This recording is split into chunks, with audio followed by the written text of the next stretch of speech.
Ever wondered what makes your favorite song so melodious?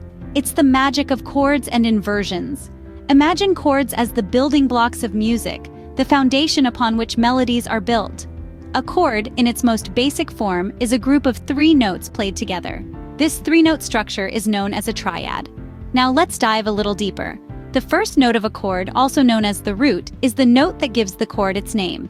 For instance, in a do chord, do is the root.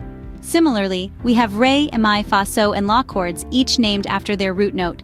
These chords, in their root position, are the most basic forms of chords in music. They are the starting point, the foundation. So a chord is simply a group of notes played together that create a harmony, and the root position chord is the most basic form of a chord. Now, a chord doesn't always have to be played in its root position. Here's where inversions come into play. An inversion is when you change the order of notes in a chord, essentially shuffling the deck of tones that make up your chord. It's like rearranging the ingredients in a recipe.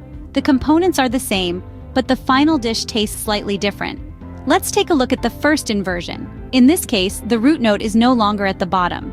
Instead, it moves up an octave, allowing the other note or notes to take the lead.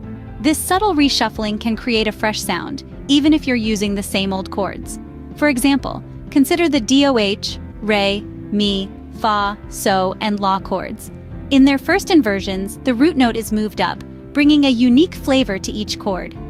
Inversions add a new dimension to the sound of a chord, making your music more interesting. Ready to take it up a notch? Let's dive into second inversions. A second inversion happens when the 5th of the chord is at the bottom. This means, for a DOH chord, the so note will be the lowest sounding note.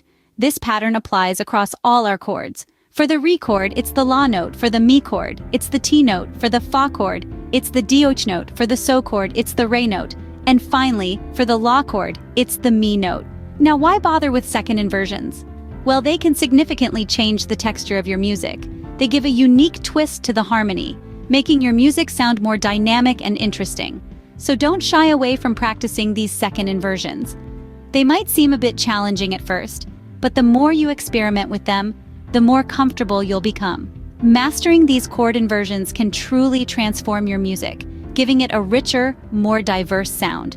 Now that you understand chords and their inversions, let's delve into the difference between major and minor chords. The major chords, composed of the root, the major third, and the perfect fifth, offer a bright, happy sound. Think of the DOH, fa, and so chords.